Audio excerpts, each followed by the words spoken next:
Hello, hello, hello. Welcome to season 2 of History Behind the Page, the live series where you get to know more about the people behind all things history.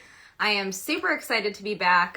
It has been about 2 months since I did my last History Behind the Page. It was in November, right before Thanksgiving. So I'm excited to be back for season 2, and it's going to be super fun. So this is a live Q&A, so you're more than welcome to ask questions. What I do ask is that if you want to submit a question, there is a question mark bubble on the bottom right-hand corner of your screen. Please submit your questions there, as sometimes they get lost in the comments, and we want to make sure that we can answer any questions that get submitted. But tonight's guest, we have Garrett. He runs a really amazing history page called Today in History Buff, where you get to know what happened on this day in history. I am super excited to have him on. So we will get him on here in just a second. Let me go ahead and invite him on.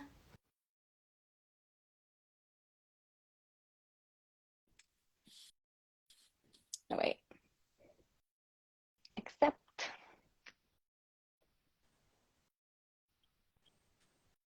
Hey! I'm good. How are you? How are you? Good. Doing pretty Yeah, good. thanks Doing for pretty good. joining Glad us to be and coming here. on today. Yeah, thank you for Yeah, having how's your me. It's a Monday pleasure. going? It's Monday, right? Yeah, okay. It is. Yeah, it is. It is 8 p.m. here on the East Coast, and it's been a pretty good Monday actually. It was kind of cloudy and Yeah. dreary here, but it Oh, it warmed was up. So sunny, but it was like 29 degrees and ice over. Oregon is just going through the weirdest weather right now. I'd love to visit Oregon, though. I would love to see the Yeah. coastal forests, and I guess it's I think they call it the Palouse over in the eastern part near the Idaho border.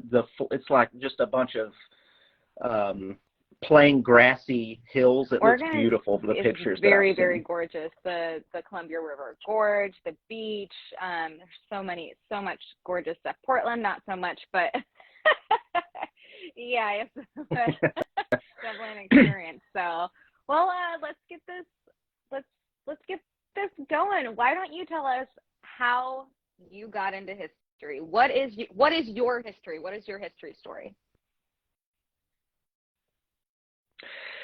So, I've always been interested in the past and, in history in general. And I used to be really big on war history, which is still something that I am interested in. But, through grade school, between the eras of the American Civil War through World War II was something that really interested me. And then I started getting more into the Cold War, Vietnam, that era.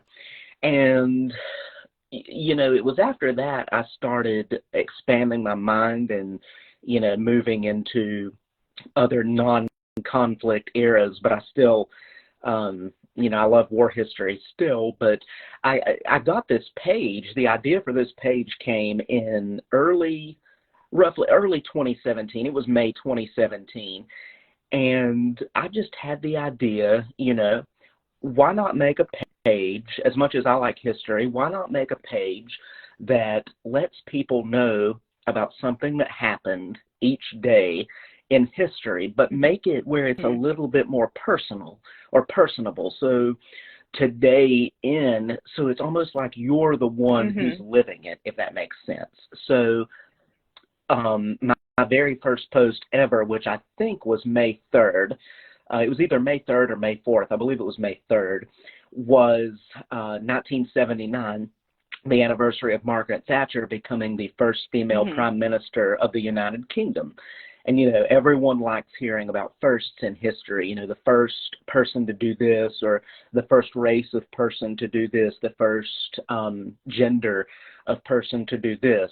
So, personally, I like Margaret Thatcher pretty good. I think she was a pretty good leader. And so, I was like, okay, so there's that. That's something that I think, is personally a little bit interesting. And so I combined that with the fact that she was the first female prime minister of the United Kingdom, and there you have it. So that's just that's one example, but I do remember that was the very first post Yeah. that I ever did The on first this post is page. always memorable. I started mine on December 7th of last year, and mine was a Pearl Harbor post, of course. So had to do a Oh, Pearl wow. Harbor post. So it's funny. I feel Yeah. like a lot of Yeah. people who get into military history, it starts in middle school when everybody learns about the Civil War, because I think that, or the American Revolution, because I feel like that's the curriculum for middle school is the American Revolution and the Civil War. And I know the Civil War is what got me Hmm. into history. So I just find it's just interesting when you're like, oh, the Yeah. Civil War and World War II, and just very common denominator. Hmm. Yeah. So did you Definitely.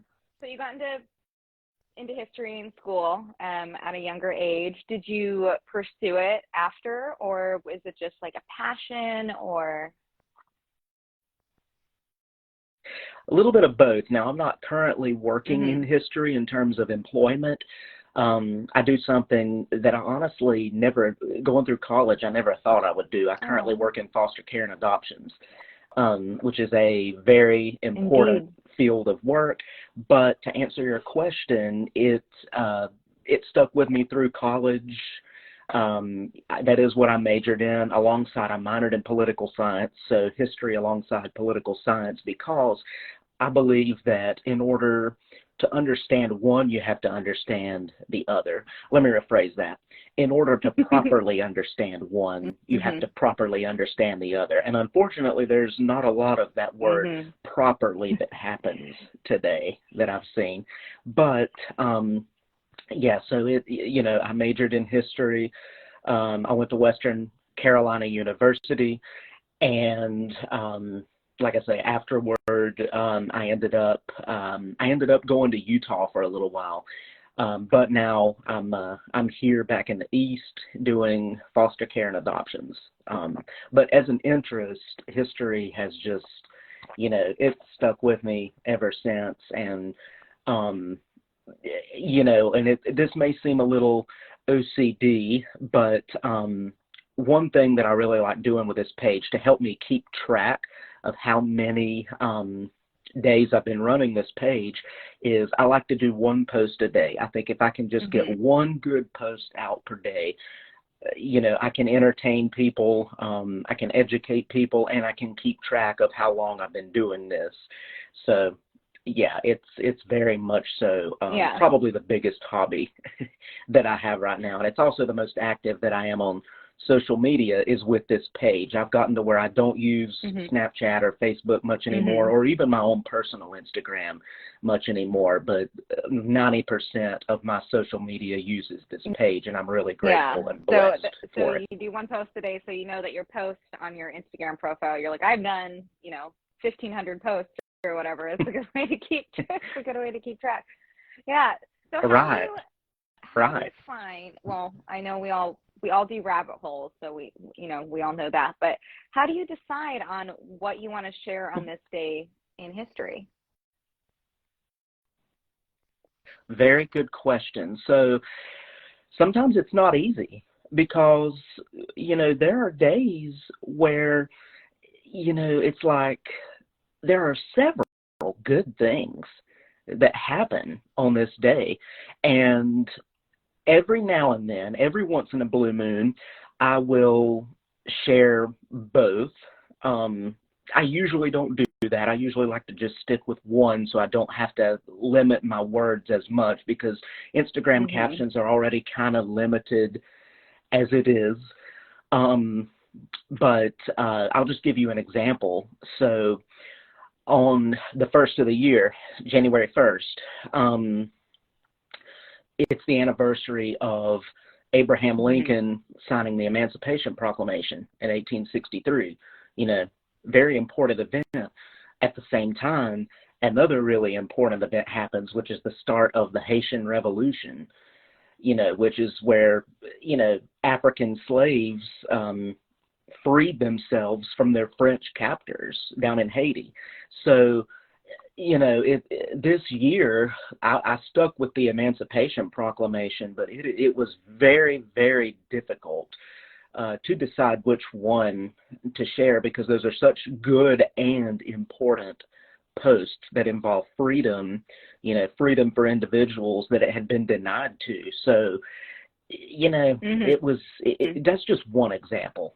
It's just sometimes it's very hard, but the way I'll settle it is sometimes what I'll do, if I can't share it in a post or if I feel like I just can't get it into a post, I'll put it in a story. And, a lot of people tend to check the stories as well, so it still gets out So when there. you're researching on what you want to post on this day in history, do you go on those rabbit holes and educate yourself on them, or like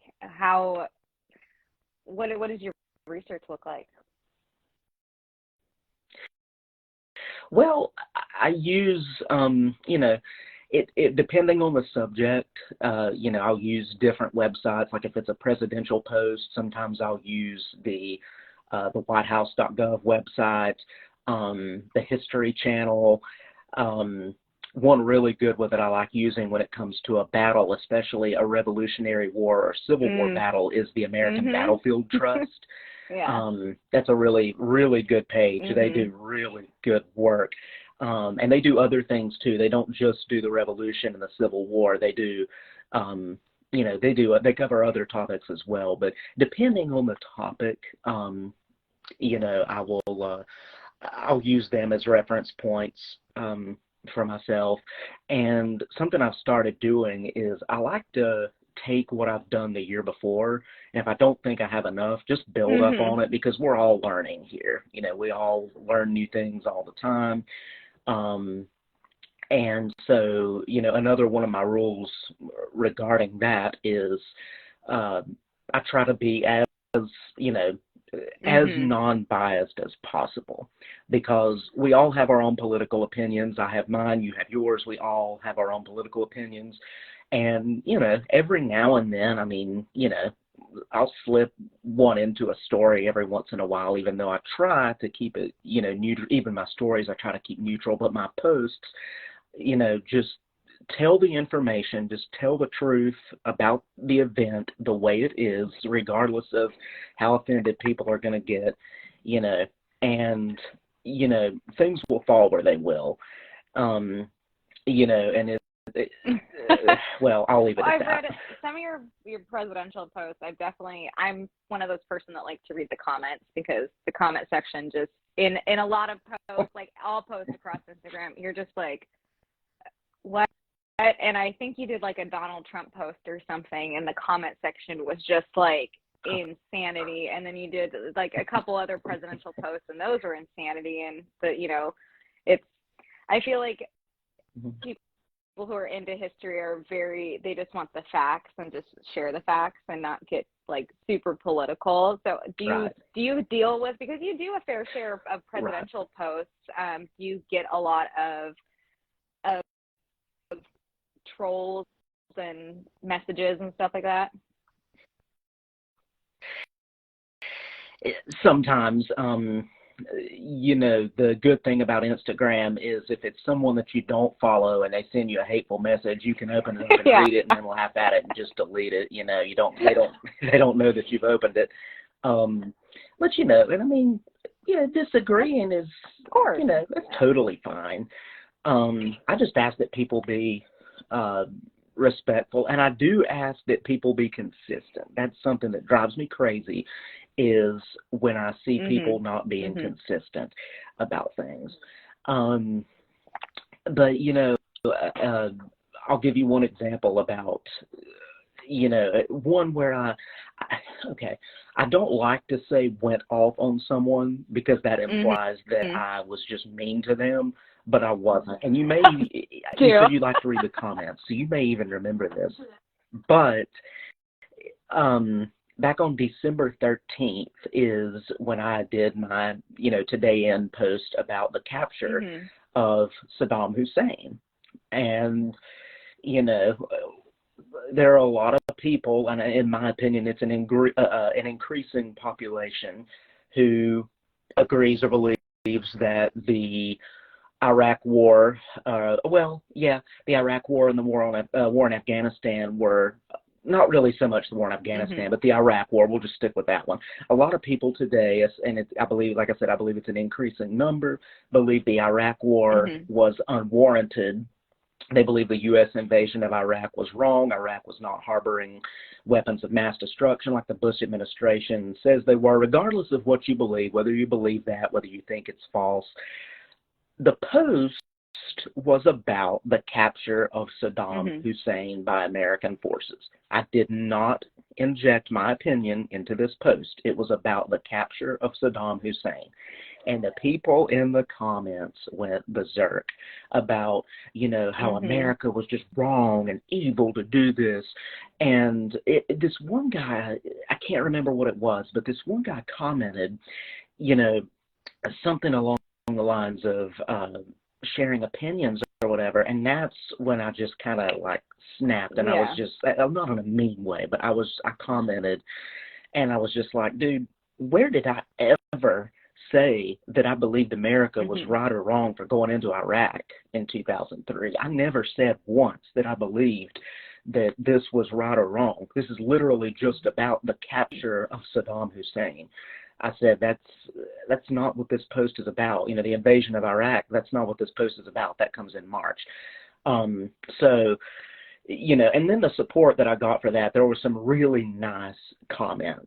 Like one guy that stood out in particular, he said, this is one of my favorite page follows because this guy does not inject his opinions into his post. He literally just tells you the event, and then you get to read it and decide for yourself what you think about it, is essentially what he said.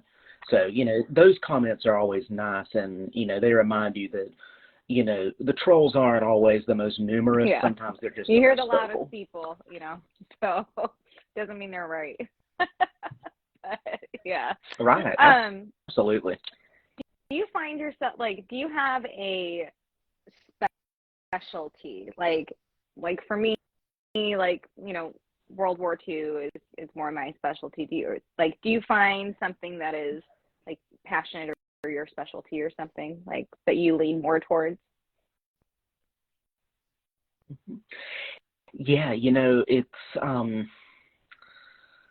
because my love for all different kinds of history has kind of increased over the years. It's been a little bit more difficult for me to just pick one era, but two of them that I really think stand out are the American Civil War, which, that's a very popular one. It's also a very controversial one because unlike the American Revolution, which, the American Revolution, it's very rarely debated what caused it because you've got a timeline of events, this happened, this happened, this happened, that are very, how do I want to word this?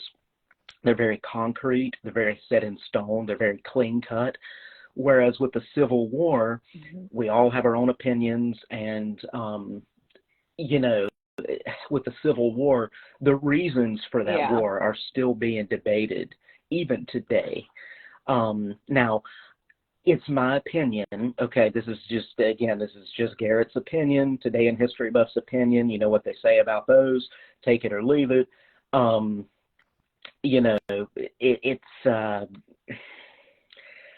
It's my opinion that the Civil War was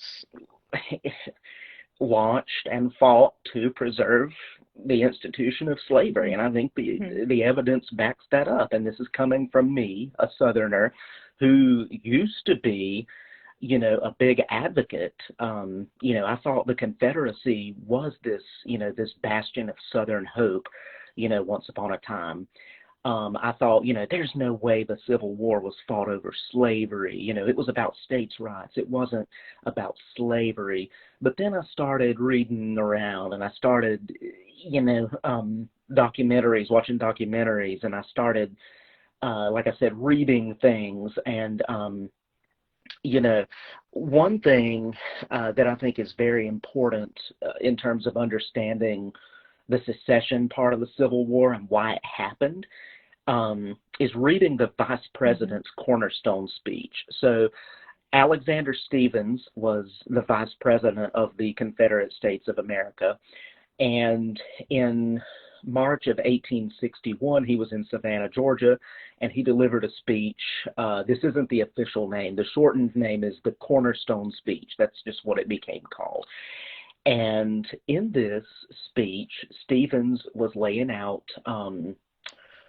the changes from the Union Constitution to the Confederate Constitution. And there were certain points that he brought up, like certain small changes. Like, for example, he said if something in Charleston Harbor needs repair, then let the city of Charleston bear that burden, things like that. However, the biggest chunk of this speech and the most influential part of it, the reason it became known as the Cornerstone Speech, Alexander Stephens says that the issue of slavery was, and these are his words, the immediate cause, slavery was the immediate cause of a late rupture and present revolution. And so Alexander Stephens literally says in his speech that the founding fathers of the United States were wrong to declare that all men were created equal. And again, you got to remember, this is the second in command of the Confederacy. This was the vice president. It wasn't like this was just one little sheriff's opinion or one little politician's opinion, or one newspaper editor. This was the second in command of the nation. And in his Cornerstone Speech, and I love memorizing important parts of speeches because it helps you understand the facts, and it also helps you learn, and I don't say this in a cocky way, but win arguments as well. And Alexander Stephens, in his Cornerstone Speech, he says, the prevailing ideas entertained by Thomas Jefferson and most of the leading statesmen at the time of the formation of the old Constitution were that the enslavement of the African was in violation of the laws of nature, that it was wrong in principle, socially, morally, and politically. It was an evil they knew not well how to deal with, but the general opinion of the men of that day was that somehow or other, in the order of providence, the institution would be evanescent and pass away. And then he says a little bit more, and he says, those ideas, however, were fundamentally wrong. It rested on the assumption of the equality of races. And so he goes on, and he literally says, this is his, and it gets a little politically incorrect here. I'm not going to use any curse words. He does get a little politically incorrect. So remember, this is Stephens talking. I'm just quoting him. Alexander Stephens says, our new government is founded, its foundations are laid, its cornerstone rests upon the great truth that the Negro is not equal to the white man, that slavery, subordination to the superior race, is his natural and normal condition. This, our new government, is the first in the history of the world based upon this great physical, philosophical, and moral truth. And so, I read that, and of course, like it should any rational person, that really bothered me. And then I got into the state secession declarations, and, just the various, the politicians' quotes, even the soldiers' quotes. It's a common myth that, the regular Southern soldier he never cited slavery as a reason for fighting. Actually, there were actually plenty of soldiers who believed that upholding that societal structure in the, that slaveholding aristocracy was important to them. That's pretty much the gist of it. You're totally I know fine. I've talked a lot, I've rambled a lot, but I feel like that's important, to understand. And so that's an important historical viewpoint for me as well when I look at, we all learn, again, like I said before, we all learn things. And, we can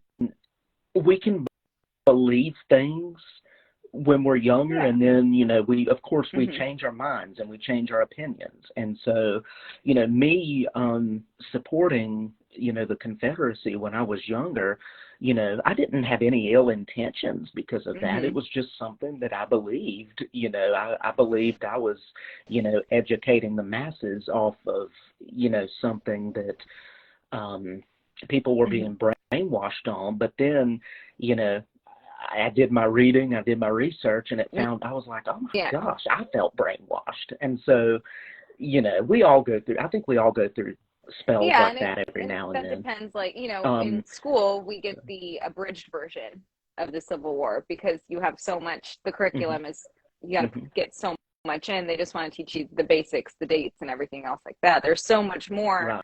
complication, politics, and so much more in depth in the Civil Mhm, War than, but teaching that to a 12-year-old, they're not going to get that, you know.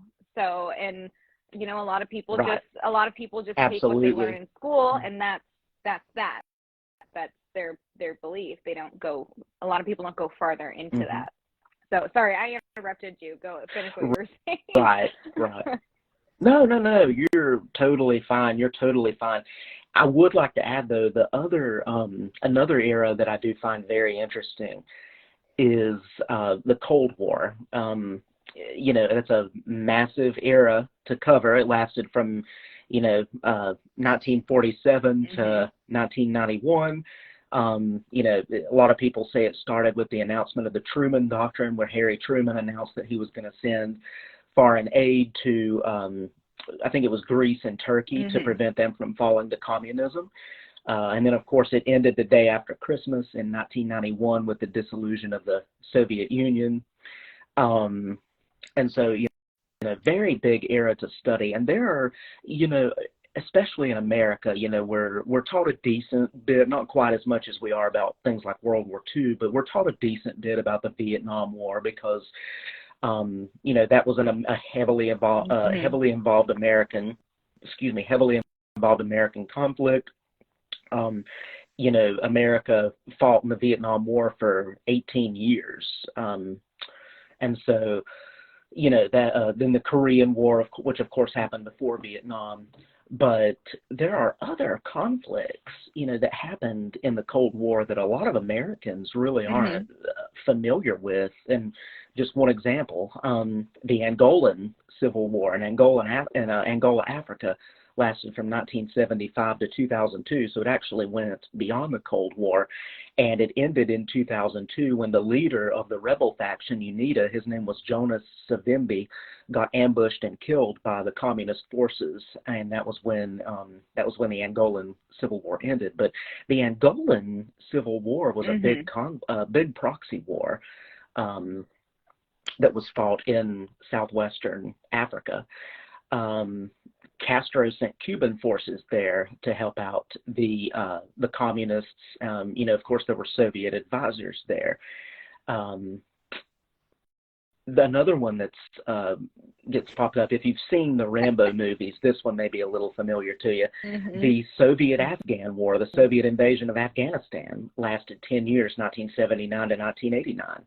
And that was a big conflict. And that one actually does, whether we realize it or not, impact America, because that was when the Reagan administration backed and funded the Mujahideen, which were the Afghan rebels who rebelled against the Soviets, the Soviet invaders. And they, in the 90s, later became the Taliban. And so, that's, it's just interesting. The Cold War, there are so many, and then of course, um, you've got the United States Mhm. invasion of Grenada, which again also happened in the Reagan administration. That was 1983.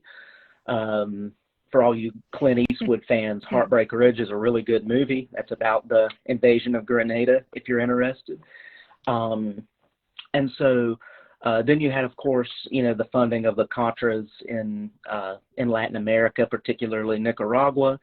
Um, so there are so many. It's hard to, and then of course, and I'll ramble a little bit further, I guess. You've got the conflicts that occurred during the Cold War, but they weren't Mhm. really part of the Cold War, like the U.S. invasion of Panama in 1989 and 90, where we went in to capture Panamanian military de facto leader Manuel Noriega on drug trafficking charges, and that invasion lasted only roughly a month.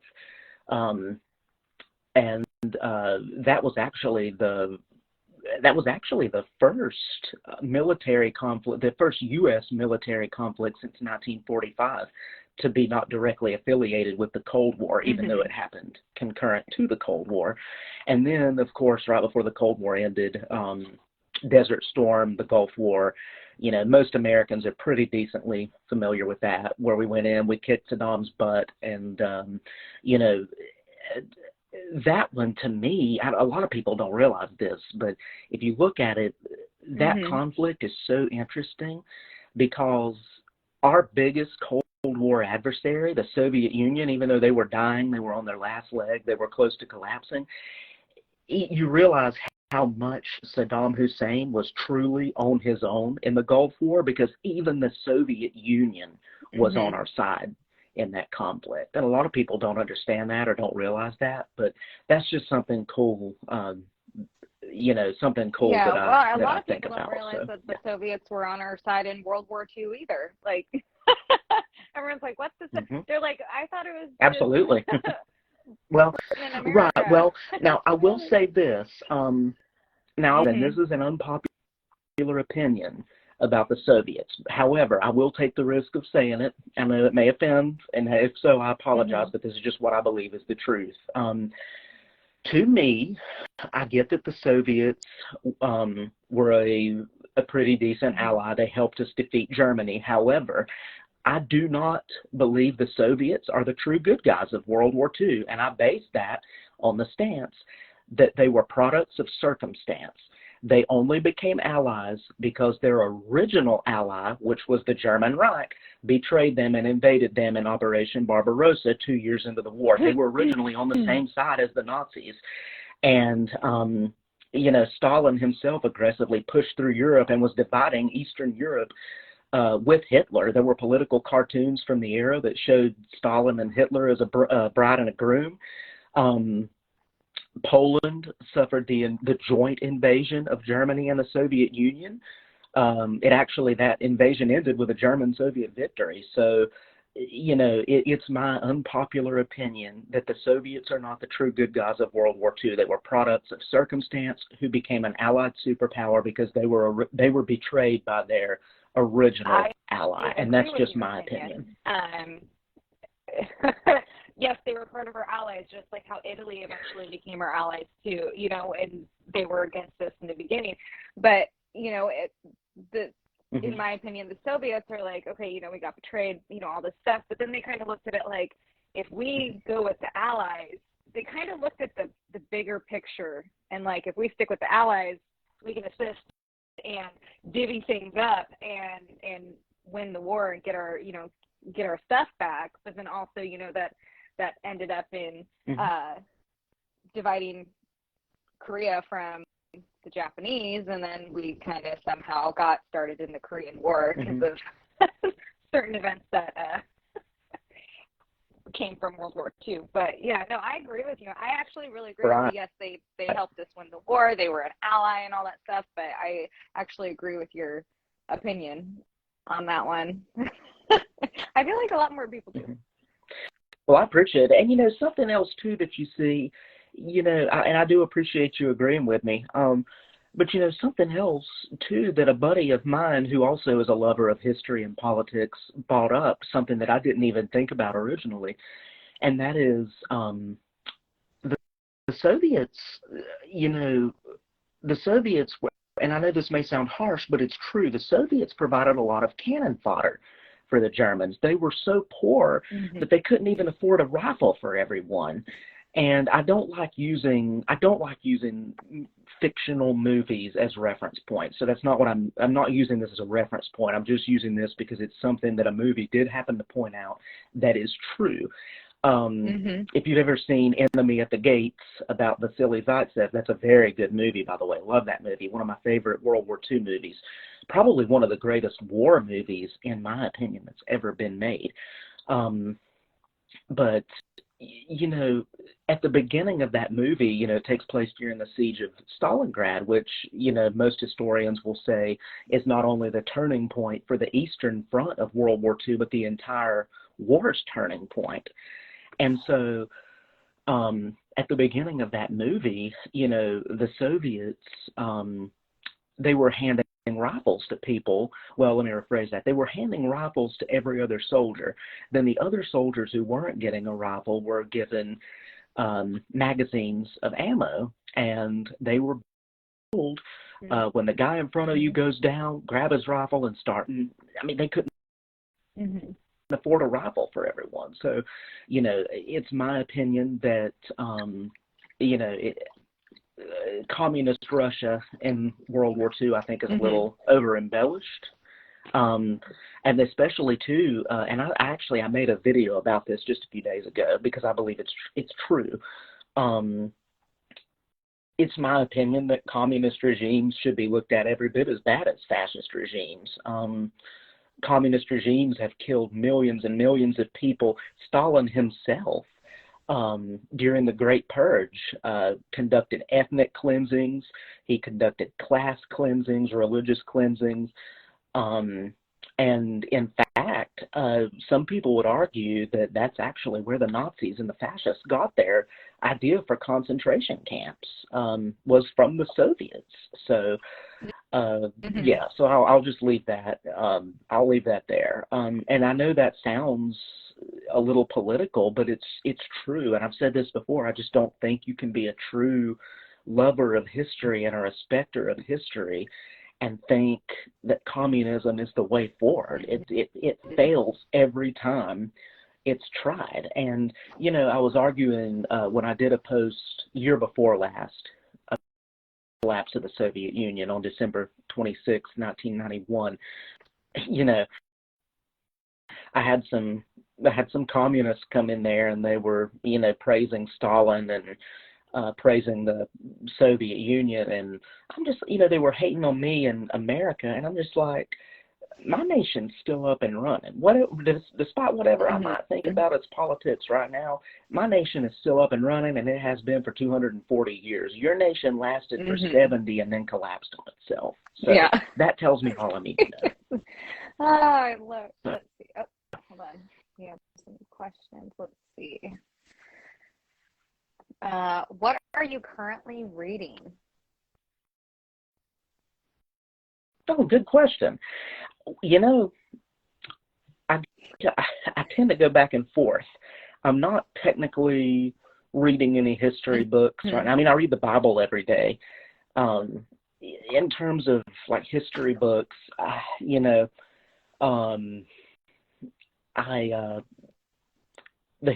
Hillsdale College Constitution Reader is one that I was reading because it's got some really good speeches, and they present both the constitutional argument and the progressive argument, so you kind of get to read and decide for yourself what you believe.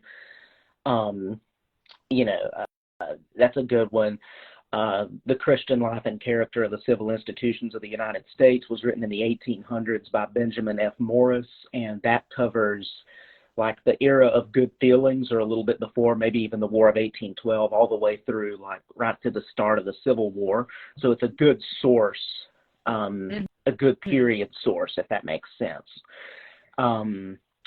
So that's a good one that I was on. Let's see. This may sound ridiculous, but I'm not coming at this from a conspiracy theory point of view. I'm coming at this from a historical, scientific point of view. Looking at it from that angle, I last year started, and I even made a few story posts about this. Last year I started getting some into Sasquatch, Bigfoot. No, it's Again, not. I'm from I know the it sounds a Pacific little Northwest. ridiculous, but I don't. It's huge here. Oh, that's right. Why have I not talked to you about this before? It's huge here. You're getting messages from me after this. But and this may be an unpopular opinion. Regarding Sasquatch, I believe that, and I don't say this about every single thing. In fact, most Bigfoot videos I believe are hoaxes. One that I do not believe is a hoax it may be controversial, is the original Patterson-Gimlin film from 1967. And I say that because if you watch that video, you'll see that it's actually, first of all, it's never to this day truly been debunked. Another thing about that video is facial analyzations and bodily analyzations of that creature reveal that you can actually see muscles moving under the skin, under the hair of that creature. And this is going to be a little, how do I put this? Crude, for lack of better ways to put it, but it's true. You can see female breasts on this creature. Like, pay attention. Like, I'm not trying to sound like weird or anything, but just pay attention to the creature. You will see muscles moving under the skin. You will see, on good pixelated analyzations, you will see a clear humanoid face, does not look like a mask, and you will see female breasts on the creature, which is, that's something that's not necessarily sewn into gorilla costumes. So, and so there's that, and then there's the fact, the Sierra audio files are another really good one to listen to. And there was actually, so this was in the early 1970s over in the Sierra Nevada mountains of Eastern California. A couple individuals went into the Sierra Nevada mountains, and they recorded these really wacky, weird audio sounds. I have no clue what even to describe them as. They sound like a cross between ape communication and some type of language. And if you look at it, certain Native American cultures actually believe that Sasquatch can communicate through a certain type of language. And so for anyone who's interested, go listen to the Sierra audio files. Just type in Bigfoot Sierra audio files in YouTube. And there was actually a U.S. Navy linguist, I think his name was Scott Nelson, who, again, you got to remember, this is a professional here. This is a professional guy who works for the United States Navy, who was actually not even originally a believer in Sasquatch, who analyzed these audio files, and he said, you know what? There's something to this. This is real. These are not human vocalizations. This is actually something that is out there in those woods making these noises. So,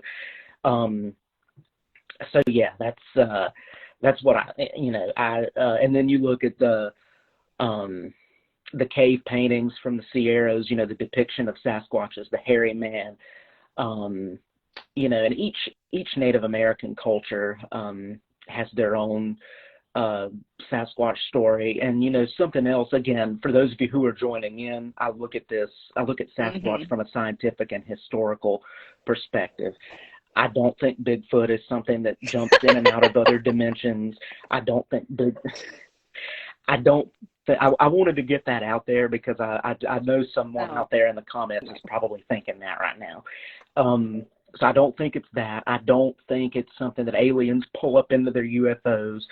I think if it's out there, it's just an undocumented, unconfirmed, highly elusive, highly intelligent species of relic ape. And people say, oh, well, we've never caught one. No one's ever truly seen one, or no one's ever officially caught one on camera. Well, there was actually a study that was conducted over in Africa about apes and their responses to cameras. And so, this study, I did, like I said, it was about a year ago. I did a story chain on this. I can't remember the exact statistics, but if you look at it, you'll see the results. There was actually a decently high percentage. They tested it on gorillas, chimpanzees, and bonobos, which are a kind of like a smaller relative of the chimpanzee. And what they found is that there were actually a decently high percentage of these apes, these three species of apes, who not only avoided the camera, but they actually, some of them managed to touch the camera. They walked up and touched it without setting it off. And so people are truly unaware of how responsive apes are and how responsive they are to their environments. And there's video footage of chimpanzees. I'll give you one example. There's a video of a chimpanzee sitting in front of a computer screen, a touch screen, and this is no exaggeration. It pops up numbers in certain locations. Those numbers stay on the screen for maybe less than a second. That's not an exaggeration, maybe less than a second. And the chimpanzee is supposed to touch in order where he remembers the numbers to be, and he does it in order after they've been up on the screen for less than a second. So if something as intelligent as a chimpanzee can do that, and you accept the fact that Squatch is supposed to be more intelligent than a gorilla or a chimpanzee, what does that tell you about Sasquatch and how good they could be at not only avoiding people, but avoiding people technology? It's so interesting you said Sasquatch, because literally here in the Pacific Northwest, it's everywhere. Sasquatch Cafe, like, I think, like, just everything Sasquatch, and it's very intriguing. I don't know if I believe or not. I kind of want to believe, but I don't know. I didn't research that much on Bigfoot besides what is well known. But yeah, no, that's super big out here. Way big out here. Yeah, and it's such a cool topic. You know, like I said, if you look at it from just a truly historical and scientific point of view, it's such a cool topic. And another one, really quickly on that topic, another person, if you're interested in the topic, another person whose books are really good is Dr. Jeff Meldrum, who is a professor in, I think, Idaho. And he has actually analyzed body prints and footprints of purported Sasquatches and come to the conclusion that actual animals or actual creatures made these indentions and made these prints because of things like scar tissue and things like that being present, which are not something that you make in a cardboard print or a wooden print. So, yeah, absolutely. So, but anyway, that's just my thoughts on that topic. So just a few things that I have gone back and forth and read about the issue. We have a couple more questions. This one is from Freddie Joe Farnsworth. He said, I've read that the Founding Fathers put the Second Amendment in the Constitution not to arm citizens to guard against government, but it was put in place so slave owners could keep their property in check. What are your thoughts? No, I respect the question, but no, that's not true at all. Especially if you look at the nature of the Founding Fathers, even those who owned slaves. Like I was reading earlier in Alexander Stevens' speech, where he uses the founders to say that, hey, they believed all men are created equal. They believed slavery was a problem, and we don't. No, even the founders that owned slaves knew that what they were doing was a wrongdoing. So no, I don't believe that for 1 second. Plus, Frederick Douglass himself, who is one of my two biggest historical role models. Frederick Douglass, in his "What to the Slave is the Fourth of July" speech, which is one of my favorite speeches, and it's also one of the most misused and misunderstood speeches in American history. Frederick Douglass himself said, "Take the Constitution according to its plain reading, and I defy the presentation of a single pro-slavery clause in it. On the other hand, it would be found to contain purposes and principles entirely hostile to the existence of slavery. Interpreted as it ought to be interpreted, the Constitution is a glorious liberty document." So, you know, who was perhaps the greatest abolitionist of the 1800s? You know, I have a hard time believing, who was also, by the way, he was an advocate. Douglass was also an advocate of the Second Amendment. I have a hard time believing that the greatest abolitionist of the 1800s would be pro-Constitution or pro-Second Amendment if it was a amendment that promoted slaveholding. So, but no, I mean, the Second Amendment, I mean, literally, the right of the people to keep and bear arms, a well-regulated militia being necessary, the right of the free state, right of the people to keep and bear arms shall not be infringed. I don't see anything in there about, we want this because slaveholders should be able to arm up and keep their slaves. This is from Reading History Today, and actually the next two questions are actually really good questions. I like these. Do you believe history put into TV and film should have limitations? For example, the recent Jeffrey Dahmer show.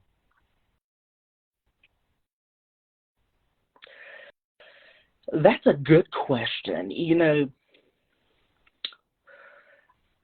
That's an excellent question. I'm trying to think of and I talk to him actually almost on a daily basis, so I'll just give him a shout out here. I appreciate him. I appreciate his company and join. Think of what he means specifically by limitations. I don't think facts should be censored. I'll draw the line there, absolutely. Facts should not be censored. There's a lot of censoring World War II history. People are too afraid to show a swastika because it represents a Nazi or a fascist, and someone's going to get offended. History is not there for you to be offended or for you not to be offended. History is there because it happened. We learn from the good and we learn from the bad.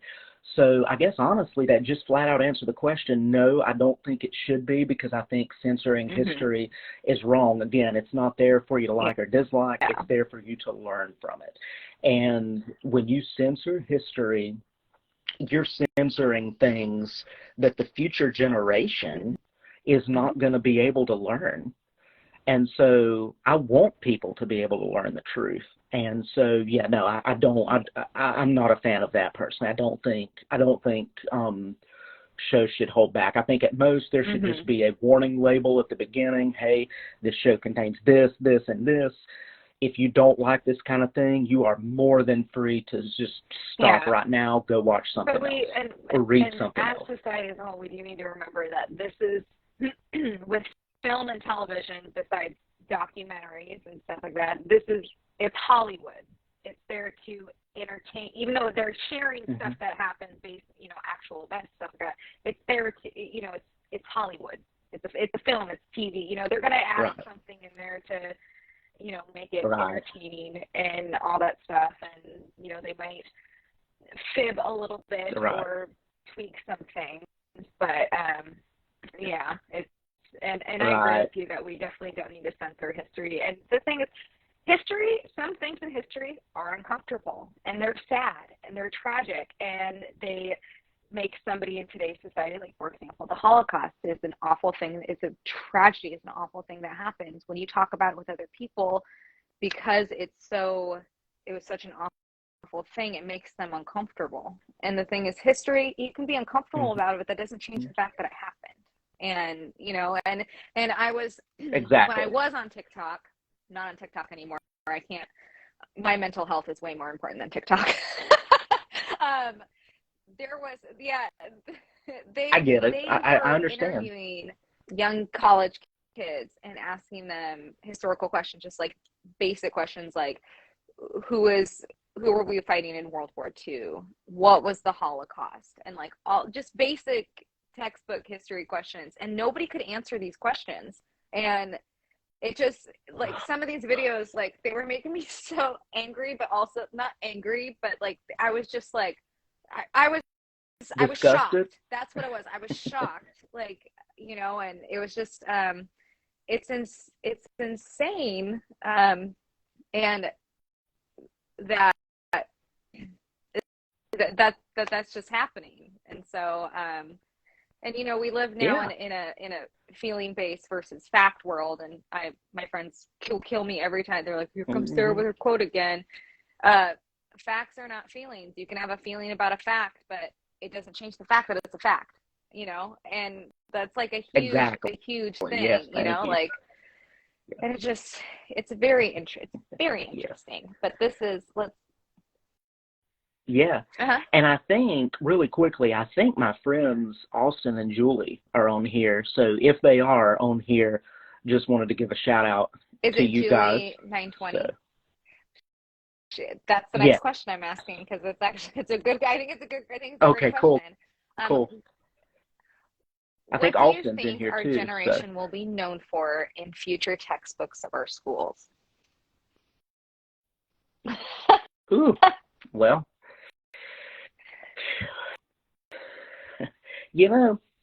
I think that's tough. It's a tough question. It's a good question, but it's tough. It is a tough one, but it's super important because, I'm trying to think of how to answer that without being political. Um, you know, I think it's up to us to,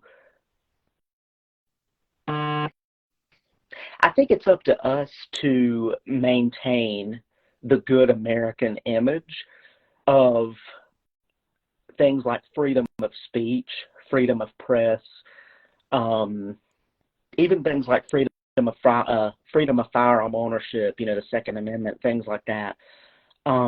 Because what we do now, you know, history will judge us. It's just like Paul Harvey. Paul Harvey once said in one of his speeches, "History promises us only this for certain, and that is that we will get exactly what we deserve."